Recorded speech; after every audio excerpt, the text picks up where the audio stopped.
بسم اللہ الرحمن الرحیم الصلاة والسلام علیک یا رسول اللہ وعلی آلک وصحابک یا حبیب۔ انسان کو بہت سارے امراض لگ جاتے ہیں، جسمانی بیماریاں بھی ہوتی ہیں اور روحانی بیماریاں بھی ہوتی ہیں، عقیدے اور نظر اور فکر میں بھی بیماریاں ہوتی ہیں۔ دنیا میں کچھ لوگ دہریے ہیں، معاذ اللہ کی ذات کے منکر۔ دنیا میں کچھ لوگ ایسے ہیں جو وقوع قیامت کے منکر۔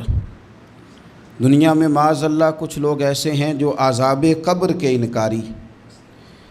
دنیا کے اندر آپ کو وہ لوگ بھی ملیں گے جو کہتے ہیں دنیا خود بخود وجود میں آ گئی۔ پھر آپ کو کچھ اور لوگ ملیں گے جن پر وسوسوں کا غلبہ، بری سوچوں کا غلبہ، شیطانی اور نفسانی خواہشات کا غلبہ، یہ سب بیماریاں ہیں۔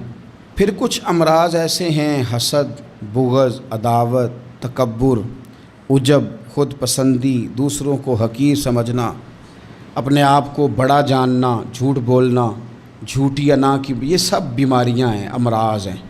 جسمانی مرض بھی بندے کو پریشان کرتا ہے، روحانی مرض بھی پریشان کرتا ہے۔ اگر آپ روحانی طور پر بیمار ہوں، آپ کے اندر حسد کی بیماری لگ جائے تو حسد کا سادہ ترجمہ کریں، پنجابی ترجمہ کریں، اپنی زبان میں ترجمہ کریں تو حسد کا معنی جلنا ہے۔ تو جس بندے کا اندر جل رہا ہو وہ سکون میں ہوتا ہے۔ اندر آگ لگی ہو حسد کی تو وہ بندہ قرار پائے گا۔ بہت بڑی بیماری ہے۔ لوگ کہتے ہیں پتہ نہیں مجھے کیا ہے، پتہ ہے آپ کو پر آپ توجہ نہیں کر رہے۔ تکبر ایک بیماری ہے۔ تکبر والا بندہ دل کی جگہ روڑا رکھ لیتا ہے، پتھر، تو اندر بندے کا سخت ہو جائے۔ وہ ہمارے ہاں لوگ کہتے ہیں کہ میری نا ٹانگوں میں بڑی درد ہے، تو پنجابی کہتے ہیں کھلیاں پہ گئی ہیں۔ وہ کیا ہے جی؟ کہتے ہیں سخت ہو گئی ہیں ٹانگیں، چلا نہیں جاتا۔ ٹانگیں سخت ہو جائیں تو گزارا نہیں ہوتا، تو دل سخت ہو جائے تو۔ اب میری بات کو سمجھیں، ہمارے اندر نا بیماریاں ہیں، ہم وہ کڑتے رہتے ہیں، وہ جلتے رہتے ہیں، وہ تکبر میں آ جاتے ہیں، عداوت ہے، بغض ہے، کینہ ہے، ماننے کو تیار نہیں ہوتے۔ یعنی دنیا میں یہ سارے لوگ کہہ رہے ہیں کہ مجھ سے حسد ہو رہا ہے، یہ کوئی بھی نہیں کہہ رہا کہ میں کر رہا ہوں حسد۔ تو اگر سب سے ہو رہا ہے تو وہ بندہ کہاں ہے جو کر رہا ہے؟ سب کہتے ہیں کہ بڑا تکبر آ گیا جی لوگوں میں، تو وہ لوگ کدھر ہیں جی جو تکبر کر رہے ہیں؟ وہ بھی، اس کو بھی تو ماننا چاہیے نا میں کرتا ہوں۔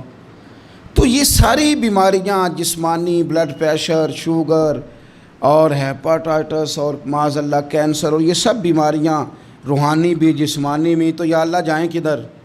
فرمایا وَنُنَزِّلُ مِنَ الْقُرْآنِ مَا هُوَ شِفَاءٌ وَرَحْمَةٌ لِّلْمُؤْمِنِينَ۔ فرمایا میں نے جو تمہیں قرآن عطا فرمایا ہے نا، تو اس میں مومنوں کے لیے شفا بھی ہے اور رحمت بھی ہے۔ یہ تمہاری تمام بیماریوں کی شفا ہے، اس میں تمام بیماریوں کی۔ ہم مریض ہیں، ہماری کل شفا قرآن پاک کے ساتھ وابستہ ہے، اور اگر صحیح طبیب تک بندہ نہ جائے تو پھر وہ ساری زندگی بیچارہ الجھا رہتا ہے، اسے کامیاب علاج میسر نہیں آتا۔ اس میں قرآن پاک میں شفا ہے۔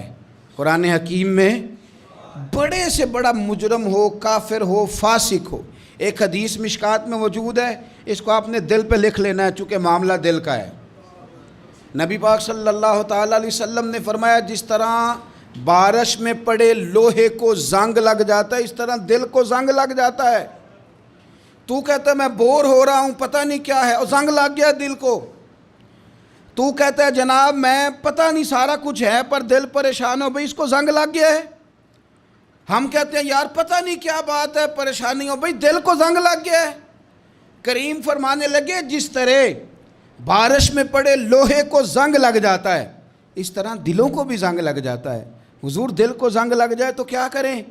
تو حضور فرمانے لگے ایک موت کو یاد کرو اور ایک قرآن پاک کی تلاوت کیا کرو۔ قرآن تمہیں زنگ سے شفا دے دے گا، اس کو پڑھو گے تو تمہیں لطف آئے گا۔ اور قرآن پاک کو نا جب بندہ پڑھتا ہے نا، تو حضرت مولا علی شیر خدا نے فرمایا تھا قرآن پاک کبھی پرانا نہیں ہوگا، جب بھی پڑھو گے نیا مزہ ہی آئے گا، نیا سرور ہی آئے گا، نئی کیفی۔ بڑے بڑے کٹر کافر قرآن پاک سنتے تھے نا، ایک دن عتبہ کہنے لگا ابو جہل سے اور دیگر لوگوں سے کہ بڑی ہو گئی لڑائی، بڑی ہو گئی بحث، اس طرح کرتا ہوں میں جا کے نہ تو محمد ابن عبداللہ صلی اللہ، میں جا کے بات کرتا ہوں حضور سے۔ عتبہ آ گیا، کہنے لگا میں مذاکرات کرتا ہوں۔ سب نے کہا چل تو سیاںا آدمی ہے، سمجھدار ہے، چلا جا۔ جا کے نہ تو وہی باتیں جو وہ ہمیشہ کرتے تھے، نبی کریم علیہ السلام سے کہنے لگا ہم سارے آپس میں ہیں، برادری ہے، قبیلہ ہے، ایک شہر ہے، پھر بھی لڑائیاں شروع ہو گئی ہیں۔ جو آپ کا کلمہ پڑھتے ہیں وہ الگ ہو گئے، جو ہمارے معاذ اللہ طریقے پہ ہیں وہ الگ ہیں، تو کوئی بات چیت نہ کر لیں بیٹھ کے۔ تو حضور نے فرمایا کرو نا۔ کہنے لگا اگر آپ سرداری چاہتے ہیں تو ہم دیتے ہیں، اور اگر آپ مال و دولت چاہتے ہیں تو معاذ اللہ ہم دیتے ہیں، جو آپ کہتے ہیں ہم کرتے ہیں۔ کسی طرح کا بھی آپ کا مطالبہ ہے تو ہم پورا کرنے کو تیار ہیں، تو آپ بتا دیں ہم وہ کر دیتے ہیں۔ وہ بڑی اس نے لمبی چوڑی تقریر کی، جتنی آفریں گنا سکتا تھا گنوائیں۔ کریم خاموش رہے۔ جب اس کی بات پوری ہو گئی تو حضور فرمانے لگے میں بھی کچھ بولوں؟ کہنے لگا بولیں۔ میرے نبی پاک نے قرآن پاک پڑھنا شروع کر دیا، چند آیتیں پڑھی، کھڑا تھا بیٹھ گیا، پھر اٹھ پڑا، کبھی ادھر جاتا ہے کبھی ادھر آتا ہے۔ حضور نے تلاوت ختم کی، کہا کوئی بات کرنی ہے؟ کہنے لگا نہیں مجھے اجازت دے دے۔ واپس گیا، جب گیا نا تو ابو جہل دور سے دیکھ کے کہنے لگا جو گیا تھا وہ تو عتبہ تھا، اور یہ جو آ رہا ہے یہ کوئی اور ہے، یہ کوئی اور ہے، یہ وہ نہیں ہے جو گیا تھا۔ واپس آیا تو کہا کیا طے ہوا؟ کہنے لگا یار طے کیا کرنا ہے، میں نے شاعر بھی دیکھے، کاہن بھی دیکھے، جادوگر بھی دیکھے، میں نے زمانہ گھوما ہے، پر جو قرآن وہ پڑھتے ہیں وہ بندے کا کلام نہیں، وہ رب کریم کا ہی کلام ہے، وہ اللہ کا کلام ہے۔ تم نہیں مقابلہ کر سکتے، تم باز آ جاؤ، وہ تمہارے بس کی بات نہیں۔ تیرے آگے ہیں یوں دبے لچے فصحا عرب کے بڑے بڑے، کوئی جان منہ میں زبان نہیں بلکہ جسم میں جان نہیں، اور کروں تیرے نام پہ جان فدا، نہ بس ایک جان دو جہاں فدا، میرا دو جہاں سے بھی نہیں جی بھرا، میں کروں کیا کروڑوں جہاں نہیں۔ طفیل بن عمر دوسی مکہ شریف آئے تجارت کے لیے، پہلے بھی آیا کرتے تھے، کہتے ہیں میں بہترین شاعر تھا، مکے آیا سامان بیچتا تھا، کچھ خرید کے لے جاتا تھا۔ ابو جہل مجھے کہنے لگا تو ہمارا دوست ہے، پرانا سجن ہے، تیرا آنا جانا ہے، اور تجھے یہاں اس شہر میں چونکہ تو ہمارا مہمان ہے تو ہر بات سے آگاہ کرنا ہمارا ذمہ داری ہے۔ یہاں ایک شخص ہے محمد ابن عبداللہ، محمد ابن عبداللہ صلی اللہ تعالی علیہ وسلم اعلان نبوت کرتے ہیں، اور معاذ اللہ شاعر ہیں، جادوگر ہیں، ان کی تو نے بات نہیں سننی۔ کہتا میں نے کہا مجھے کیا ضرورت ہے، میں نے چند ہفتے ٹھہرنا ہے، مال بیچنا ہے، کچھ خریدنا، چلے جانا ہے، مجھے کیا ضرورت ہے؟ کہا اچھا میں نہیں سنوں گا بات۔ کہتا مجھے نظر آئے کئی دفعہ حضور، اور جہاں حضور ہوتے تھے میں قریب ہی نہیں جاتا تھا۔ کہتے ہیں ایک دن نا حرم شریف میں سادے سے کپڑے اور پاؤں میں سونے جوتے اور سر پہ یوں امامہ کے جیسے فرشتے بھی جھک جھک کے زیارت کرتے ہیں۔ کہتے ہیں کہ نور بھرے کیفیات حضور تشریف لائے، اور تشریف لا کے رسول کائنات علیہ السلام حرم کعبہ کے ساتھ ٹیک لگا کے بیٹھ گئے، سر سے لے کر پاؤں تک تنویر ہی تنویر ہے۔ حضور تشریف فرما ہوئے، قرآن پاک پڑھنے لگے۔ میں جب حضور کے قریب سے گزرتا تھا تو کانوں میں روئی دے کے گزرتا تھا، پر طفیل کہتے ہیں آج نا تھوڑی سی آواز میرے کانوں میں گئی، قرآن پڑھا محبوب نے۔ اور ویسے بھی کیا کمال ہوگا جب یاسین والے نبی خود یاسین پڑھتے ہوں، جب طٰہٰ والے نبی اپنی زبان سے طٰہٰ کی تلاوت کرتے، وَالضُّحَىٰ وَاللَّيْلِ اِذَا سَجَىٰ جن کے بارے میں آیا جب وہ تلاوت کرتے ہوں، الم نشرح لک صدرک جن کے سینے کی تعریف اللہ نے کی، جب وہ ان آیتوں کی تلاوت کرتے ہوں گے تو کیا شان ہوگی۔ جن کو رب کہے وَلَسَوْفَ يُؤْتِيكَ رَبُّكَ فَتَرْضَىٰ حبیب تجھے اتنا دوں گا کہ تو راضی ہو جائے گا۔ تو جب حضور خود یہ آیتیں پڑھتے ہوں گے تو انداز کیا ہوتا ہوگا۔ کہتے ہیں وہ تھوڑی آیتیں سنی پر قربان جائیں میرا تو کوئی دل ہی بدل گیا۔ میں بڑا بہترین شاعر تھا، لفظوں کے تراشے مجھے خوب آتے تھے، الفاظ کے بام و در سے میں آگاہ تھا، اچھا ادب میں جانتا تھا، پر میں نے کہا یہ کلام، یہ انداز، لو انزلنا ھذا القرآن علی جبل لرأیتہ خاشعا متصدعا من خشیۃ اللہ.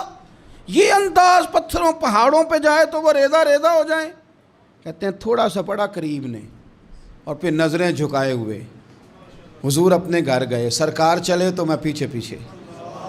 حضور گھر میں چلے گئے تو میں نے دروازے پہ دستک دی، باہر آئے، سلام لی. میں نے کہا محبوبہ وہ جو آپ پڑھ رہے تھے تھوڑا اور نہیں سنا دیتے، تھوڑا اور نہیں تلاوت کر دیتے؟ کہتے ہیں رسول پاک نے نا پھر قرآن پڑھنا شروع کیا. میں کبھی بیٹھتا تھا کبھی اٹھتا تھا. جب حضور نے تلاوت مکمل کی تو میں نے آگے بڑھ کے ید اللہ والا ہاتھ تھاما اور دست مبارک پکڑ کے کہا سونیا، یہ مجھے کہتے تھے نہ سننا، میں نے زمانہ دیکھا ہے، میں کوئی عام آدمی نہیں، میں سردار ہوں، میں نے دنیا دیکھی ہے. مجھے قسم ہے جو آپ کی زبان سے نکل رہا ہے وہ بشر کا کلام نہیں. آپ مجھے کلمہ پڑھائیں، میں مسلمان ہونا چاہتا ہوں. بڑے بڑے کفل ٹوٹے. حضرت عمر بھی آئے تو آئے قرآن کی تاثیر کی برکت سے. حضرت صدیق اکبر نا اپنے گھر کے سین میں بیٹھ کے قرآن پاک پڑھتے تھے تو رویا کرتے تھے، روتے تھے. مکے کے کچھ سردار کٹھے ہو کے نبی کریم کی بارگاہ میں گئے، کہنے لگے ایک تو صدیق اکبر کو منع کریں کہ قرآن اونچا نہ پڑھا کریں، اور اگر اونچا پڑھنا ہے تو پھر ان سے کہیں پڑھ کے رویا نہ کرے. حضور نے فرمایا اپنے گھر میں بیٹھ کے پڑھتا ہے روتا ہے، تمہیں کیا ہے؟ یا رسول اللہ، یہ ابو بکر صدیق جب قرآن پاک کی تلاوت کر کے روتے ہیں نا تو ہماری بچیاں بھی رونے لگتی ہیں. ہماری عورتیں گھر کا کام کاج چھوڑ کے تو صدیق اکبر کے دروازے پہ کھڑی ہو کے روتی رہتی.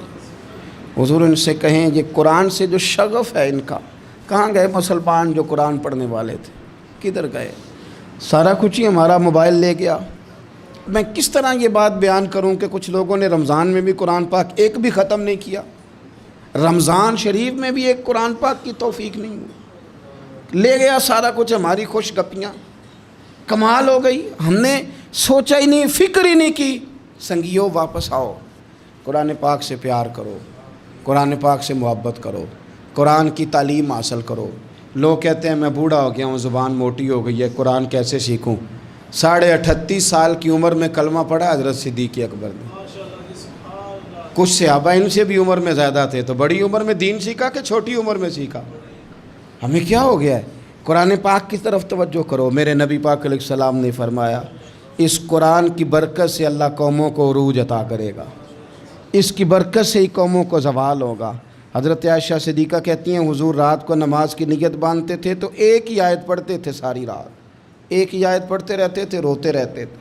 اور جب حضور روتے تھے تو جس طرح ہنڈیا ابلے تو آواز آتی ہے، اس طرح حضور کے سینے سے آواز آتی تھی. جبیر بن مطعم کہتے ہیں میں بدر کے قیدیوں کے بارے میں بات کرنے آیا حضور سے، تو نبی پاک مغرب کی جماعت کرا رہے تھے. جب میں مدینے پہنچا تو مسجد نبوی کے باہر کھڑے ہو کے میں نے حضور کی تلاوت سنی. فرماتے ہیں بس میں تو بات کرنے آیا تھا نا، تو وہ آیتیں سنی تو مجھے یوں لگا مجھ پہ بجلیاں گر رہی. کون ہے جو میرے دل کے کفر اور کفل دھو رہا ہے؟ بس قرآن سنتا گیا اور رب مجھے ایمان کی توفیق عطا فرماتا گیا. میں نے کلمہ پڑھ لیا، مسلمان. قرآن ہی ہمارے ہر مسئلے کا حل ہے. میں کیا کروں؟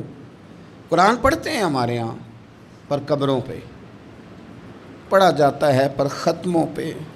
کیا قرآن پاک کا یہ حق نہیں تھا کہ وہ شادی والے دن بھی پڑھا جاتا؟ کیا قرآن پاک کا یہ حق نہیں تھا کہ وہ اسمبلی میں بھی پڑھا جاتا؟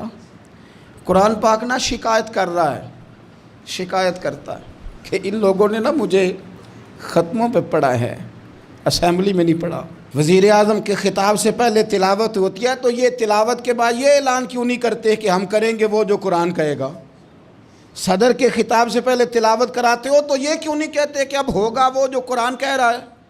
اسمبلی کا اجلاس تلاوت قرآن پاک سے شروع کرتے ہو تو یہ بھی تو کہو نا قرآن کے مطابق فیصلے ہوں گے. عدالتوں میں قسمیں اٹھانے کے لیے قرآن رہ گیا ہے، اس پہ ہاتھ رکھ کے کہو جو کہوں گا سچ کہوں گا. آج کے بعد وکیل بھی ہاتھ رکھے نا قرآن پاک پہ، جج بھی ہاتھ رکھے قرآن پاک پہ، گواہ بھی رکھے، ملزم بھی رکھے، اور مدعی بھی بتائے کہ اس نے پرچہ صحیح درج کرایا ہے، اس نے صحیح درج کرایا ہے، نام صحیح لکھوائے، اور یہ سارے بتائیں جج سے لے کر ملزم تک کہ ہم فیصلہ وہ کریں گے جو قرآن پاک نے ہمیں کہا ہے. صرف قسموں کے لیے رہ گیا ہے۔ 2 صورتیں پڑھنی نہیں آتی اور تم بیچ میں قرآن پاک کو لا کے قسمیں اٹھاتے ہو۔ وہ تاجر جو دکان شروع کرنے سے پہلے تلاوت کراتا ہے، کس لیے کراتا ہے؟ کہ میں تجارت قرآن پاک کے مطابق کراؤں گا، اس لیے کراتا ہے۔ وہ تو کہتا ہے ذرا دکان صحیح چلے، ذرا برکت آ جائے۔ برکت نری تلاوت کرانے سے نہیں آئے گی، قرآن کے مطابق تجارت کر، پھر زیادہ برکت آئے گی۔ قرآن کے مطابق، قرآن کے علم کو عام کیا جائے، قرآن کے نور کو عام کیا جائے، قرآن پاک کے ادارے مضبوط کیے جائیں۔ نبی پاک صلی اللہ تعالی علیہ وسلم نے انفاق کی تعریف کی، اللہ کے راستے میں خرچ کرنے کی۔ جب تک امراء مالدار لوگ خرچ نہیں کریں گے غرباء پر، مساکین پر، طلباء پر، فلاحی کاموں میں، دینی کاموں میں جب تک وہ خرچ نہیں کریں گے تب تک معاملہ آگے نہیں بڑھے گا۔ تب تک وہ سارے منصوبہ جات جس سے کہ غریب کا بھلا ہونا تھا، جس سے دین کو مضبوط ہونا تھا، جس سے دین کی اشاعت ہونی تھی، وہ سارے منصوبے آگے نہیں بڑھیں گے۔ اس لیے نبی کریم صلی اللہ تعالی علیہ وآلہ وسلم نے ارشاد فرمایا کہ تم خرچ کرو تاکہ تم پر خرچ کیا جائے، تم اللہ کے راستے میں دو تاکہ رب تمہیں دے، دو اس کے راستے میں وہ تمہیں عطا کرے اپنے فضل و کرم کے ساتھ۔ اللہ تبارک و تعالیٰ کے راستے میں جب خرچ کیا جاتا ہے تو رب راضی ہوتا ہے، پھر بندے کو اور زیادہ عطا کرتا ہے۔ آپ دیکھیے کہ اسلام نے خرچ کرنے کے بہت سارے مواقع بنائے اور فردن فردن غریب کو امیر کے ساتھ جوڑا، امیروں سے کہا کہ غرباء کا حصہ نکالو، سال کے بعد زکوٰۃ کا حکم دیا، ہر وہ شخص جو صاحب نصاب ہے وہ سال کے بعد زکوٰۃ ادا کرے۔ رمضان المبارک آیا تو صدقہ فطر کو رکھا گیا تاکہ جو غرباء ہیں، مساکین ہیں، وہ بھی عید کی خوشیوں میں امیر مسلمانوں کے ساتھ شامل ہوں۔ پھر جب فصل کا موقع آیا تو عشر رکھا گیا تاکہ غریب بھی تمہارے غلے میں، تمہارے اناج میں، تمہاری گندم میں، تمہارے چاول میں، تمہاری سبزی میں شریک ہو جائے۔ ہر موقع پر ان کو یاد رکھنا، ان کو ساتھ ملانا۔ قربانی رکھ دی گئی، اور قربانی بھی جب رکھی گئی تو امیر پر رکھی گئی۔ اس کا فلسفہ بھی یہی ہے کہ امیر قربانی کریں گے اور غریبوں تک اس کا گوشت پہنچائیں گے۔ میرے رسول کریم صلی اللہ تعالی علیہ وآلہ وسلم نے یہ خوبصورتی کے ساتھ ایک کو دوسرے کے ساتھ جوڑا۔ اب ہوتا کیا ہے؟ ہوتا یہ کہ انسان کو مال سے پیار ہوتا ہے، فطرتاً کمائے ہوئے مال سے محبت ہوتی ہے۔ انسان بسا اوقات یہ سمجھتا ہے کہ بڑی مشکل سے تنکا کر کے، محنت کر کے، جد و جہد کر کے میں نے یہ مال جمع کیا ہے تو اب میں دے دوں۔ ایک لمبا عرصہ تک میں نے پردیس کاٹا، مشکلات برداشت کی، اور میں نے کئی راتوں کے رت جگے اس کام کے نام کی، اور آج اگر مالی طور پر میں مضبوط ہوا ہوں تو کیا میں یہ مال دے دوں؟ تو دیکھیے، اسلام ایک روحانی مذہب ہے، اس کی تعلیمات آفاقی ہیں۔ یہ ہمیں بتلاتا ہے کہ صرف فیصلہ وہ نہ کرو جو تمہاری آنکھوں سے نظر آ رہا ہے، کچھ چیزیں ایسی ہیں جو رب تمہیں اپنے فضل سے دے رہا ہے اور تمہاری ظاہری آنکھیں انہیں دیکھ نہیں رہی۔ نبی پاک صلی اللہ تعالی علیہ وسلم نے ارشاد فرمایا، یہ حدیث مبارکہ صحیح مسلم میں موجود ہے، حضرت ابو ہریرہ رضی اللہ تعالیٰ عنہ فرماتے ہیں، دیکھیے حضور صلی اللہ تعالیٰ علیہ وسلم نہ بات کر کے مختصر جملوں میں کیسے آگے بڑھتے ہیں۔ کریم محبوب فرمانے لگے، یاد رکھنا صدقہ دینے سے مال کم نہیں ہوتا۔ اللہ اکبر! آپ کو تو میسج آ گیا بینک سے کتنے پیسے کم ہو گئے، آپ نے تو جو گن کے دراز میں رکھے تھے اس میں سے لاکھ میں سے آپ نے تو 5,000 دے دیا، تو آپ کو تو پتہ ہے وہ 95 رہ گیا ہے۔ لیکن یہ صحیح مسلم کے لفظ ہیں، حضور فرماتے ہیں صدقہ دینے سے مال کم نہیں ہوتا۔ کائنات کے سب سے سچے، کھرے، صادق اور امین محبوب علیہ الصلوۃ والسلام نے فرمایا کہ صدقہ دینے سے مال کم نہیں ہوتا۔ حکیم الامت مفتی احمد یار خان صاحب نعیمی رحمۃ اللہ تعالی علیہ ارشاد فرماتے ہیں کہ کسان جب اس نے بیج کی بوریاں بھر کے رکھی ہوئی ہوتی ہیں، تو جب وہ جا کر کے بیج ڈالتا ہے کھیت کے اندر، تو بظاہر تو وہ بوریاں خالی کر کے آتا ہے، لیکن پتہ تب چلتا ہے کہ جب ایک ایک بیج پر پھر کئی گنا دانہ لگتا ہے۔ آیا تو وہ خالی کر کے تھا، لیکن اگر تھوڑا سا وہ گہرائی کے ساتھ دیکھے تو اس نے تو کمال کر دیا، اب تو اس پر بے شمار دانے لگ گئے۔ تو حضور علیہ الصلوۃ والسلام نے فرمایا صدقہ دینے سے مال کم نہیں ہوتا، اور فرمایا معاف کرنے کی وجہ سے اللہ بندے کی عزت میں اضافہ کر دیتا ہے، اور فرمایا جو اللہ کی رضا کی خاطر جھک جائے اللہ اسے عزت عطا کر دیتا ہے۔ اگر آپ کسی بھی لحاظ سے کسی شخص کے دست نگر ہیں تو آپ بہت بڑے کمزور ہیں۔ آپ وہاں محسوس کرتے ہیں کہ یار یہ کیا میرے ساتھ ہو گیا، اگر یہ چیز بھی میرے پاس ذاتی ہوتی تو میں کتنا اپنے آپ کو طاقتور سمجھتا۔ کوئی کسی قسم کی بھی کسی شخص کے سامنے آپ کو محسوس ہوتا ہے کہ یار یہ مطلب یہ بندہ تو ضرورت بن گیا ہے۔ اور میں نے دنیا میں ایسے لوگ بھی دیکھے ہیں جن کو اگر پتہ چل جائے نا فلانا بندہ میرا محتاج ہے کسی بھی حوالے سے، تو پھر تو بھائی وہ پورا زور ہی لگا دیتے ہیں۔ پھر تو اللہ تعالیٰ معاف کرے اگر بندے کو بندوں سے ضرورت پڑ جائے تو پھر تو وہ برا حال کر دیتے ہیں اگر انہیں اندازہ ہو جائے کہ یہ میرے بغیر چل نہیں سکتا۔ آپ زندگی میں کبھی بھی اللہ سے دعا مانگے رب کبھی کسی کو کسی بندے کا محتاج نہ کرے، اپنی بارگاہ کرم سے وہ بندوں کو دے۔ کچھ چیزیں تو ویسے ضرورت ہے نا، ہر بندے کو ہر ہنر اللہ نے نہیں سکھایا، وہ محتاجی نہیں، ہر بندہ ہر ہنر نہیں جانتا، وہ چیپٹر ایک الگ ہے۔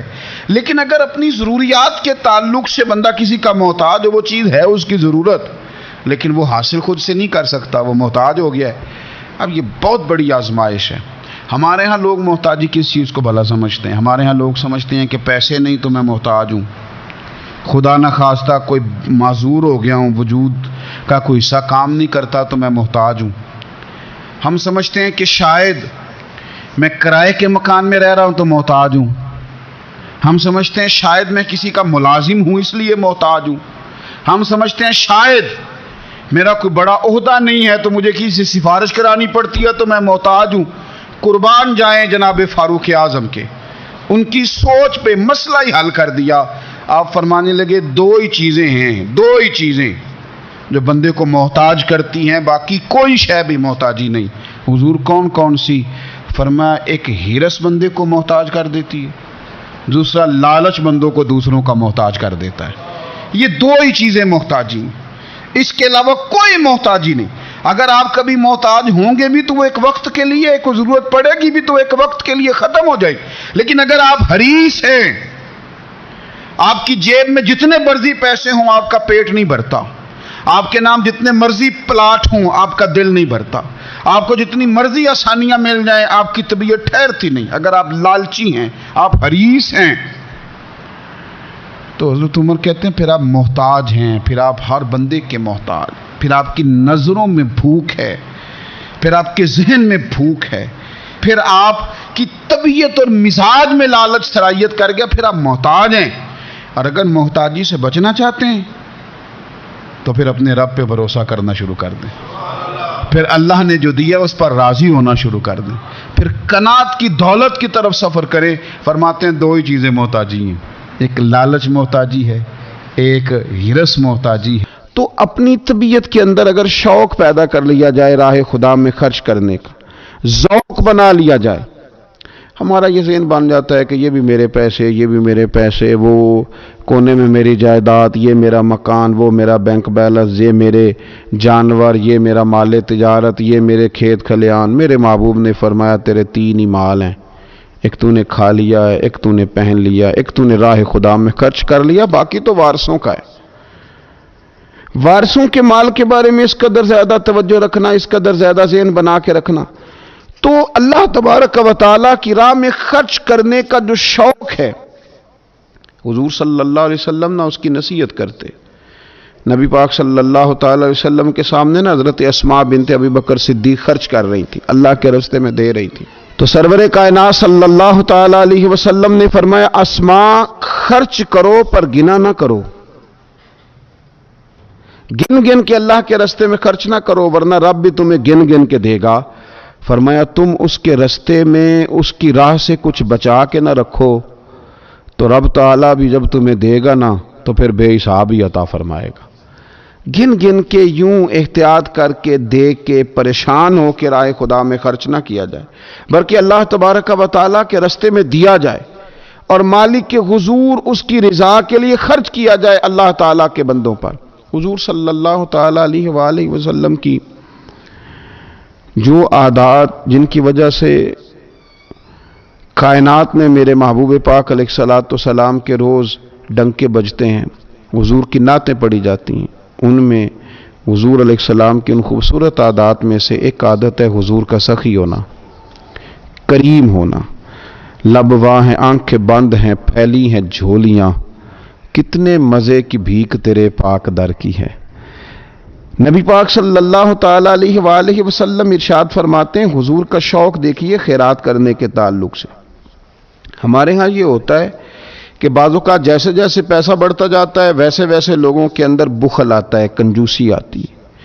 بعض لوگ اللہ ماشاءاللہ وہ خیرات کرنے کی طرف اس طرح توجہ نہیں کرتے جس طرح کہ ان کا منصب انہیں حکم دیتا ہے یا ان کا منصب انہیں اس طرف قائل کرتا ہے۔ رسول کائنات صلی اللہ تعالیٰ علیہ وآلہ وسلم ارشاد فرماتے ہیں، بخاری مسلم میں موجود ہے، فرمایا اگر میرے پاس احد پہاڑ کے برابر سونا ہو، کلومیٹروں پہ پھیلا ہوا احد پہاڑ، اس کی چوڑائی ہے، اس کی لمبائی ہے، اس کی اونچائی ہے، یعنی پہاڑ کی بات ہو رہی، جن لوگوں نے زیارت کی ہے وہ جانتے ہیں کہ اتنا بڑا پہاڑ۔ حضور فرماتے ہیں میرے غلاموں سنو، اگر میرے پاس احد پہاڑ کے برابر بھی سونا ہو تو فرمایا میرا دل چاہتا ہے کہ 3 راتیں گزرنے سے پہلے پہلے سارا اللہ کے راستے میں خرچ کر دوں، سوائے اس کے کہ جو میں نے قرض دینا ہو، قرض کے لیے بچاؤں گا، باقی میں سب اللہ تبارک و تعالیٰ کے راستے میں خرچ کر دوں گا، 3 راتوں سے زیادہ نہیں گزریں گی، خرچ کر دوں گا۔ یہ شوق ہے نبی پاک صلی اللہ علیہ وسلم کا سخاوت کے ساتھ، حضور پسند کرتے سخاوت کرنا۔ نبی پاک صلی اللہ تعالیٰ علیہ وآلہ وسلم نے اپنے دست مبارک سے ہمیشہ لوگوں کو عطا کیا۔ حضور صلی اللہ تعالیٰ علیہ وسلم خرچ کرنے کی ترغیب دیتے، لوگوں کو رغبت دلاتے۔ ہمارے ہاں پہلی تو بات یہ ہے کہ خرچ کرنے کا ماحول نہیں بنتا، اور اگر بعض لوگ خرچ کرتے ہیں تو بے دلی کے ساتھ خرچ کرتے ہیں۔ اللہ تبارک و تعالیٰ کے راستے میں جب آپ کو دینا ہے، جب آپ کو مالک کے راستے میں دینا ہے تو پھر آپ کو بندہ تھوڑی دیکھنا ہے، پھر تو اللہ کی رضا دیکھنی ہے۔ تو خرچ تو کرتے ہیں لیکن وہ خوش دلی، وہ ذوق، وہ شوق، وہ خوبصورتی ان کی طبیعت میں نہیں ہوتی جو ہونی چاہیے۔ اللہ کے راستے میں خرچ کریں تو اللہ کی رضا کو پیش نظر رکھ کے خرچ کریں۔ پھر خرچ کیا جاتا ہے، صدقہ دیا جاتا ہے، لیکن کب؟ بندہ بیمار ہو گیا، جب تندرست تھا، لاکھوں روپے پڑے تھے، صدقہ کرنے کا خیال نہیں آیا۔ ہزاروں موجود تھے، اس کے دل کی توجہ اس جانب نہیں ہوئی۔ آج بیمار پڑا ہے، کمزوری آ گئی ہے، قریب المرگ ہو گیا ہے، اب اس کا خیال آتا ہے کہ میں کچھ اللہ کے راستے میں دوں، ایک بکرا لو بھی ذرا ذبح کر دو، ذرا تھوڑا صدقہ دے دو۔ کس بات پر؟ کہ میں بیمار ہو گیا ہوں، کس بات پر؟ کہ میں کمزور ہو گیا ہوں۔